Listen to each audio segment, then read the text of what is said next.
কলকাতা থেকে আমার এক দাদা এসেছে। হঠাৎ দাদা বলল, বোন আমাকে কিছুর একটা পকোড়া বানিয়ে খাওয়াবি। বাড়িতে তেমন কিছুই ছিল না, কিন্তু ফ্রিজ খুলে দেখি মাশরুম রয়েছে। ব্যাস লেগে বললাম মাশরুমের পকোড়া বানাতে। তো আমার মনে হলো যখন বানাচ্ছি তাহলে তোমাদের সাথে রেসিপিটা শেয়ার করি। দেখো আমি একটা বাটি নিয়ে নিয়েছি।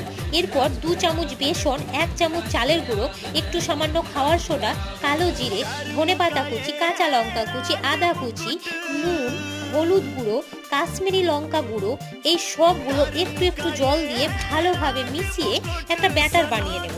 আর এইদিকে কড়াইয়ের মধ্যে দিয়ে দেবো সাদা তেল। এবার মাশরুমগুলো ব্যাটারের মধ্যে ভালোভাবে ডুবিয়ে গরম তেলে ছাড়তে থাকবো। আর হালকা আঁচে এপিট ওপিট লাল লাল করে পকোড়াগুলো ভেজে নেব। ব্যাস, তাহলেই রেডি আমার মাশরুম পকোড়া। এইভাবে তোমরাও খুব সহজে বানিয়ে ফেলো মাশরুমের পকোড়া। চলো তোমাদের একটা খেয়ে দেখাই। আওয়াজটা শুনলে বুঝতে পারবে কতটা মুচমুচে হয়েছে। কি শুনলে তো কতটা মুচমুচে হয়েছে।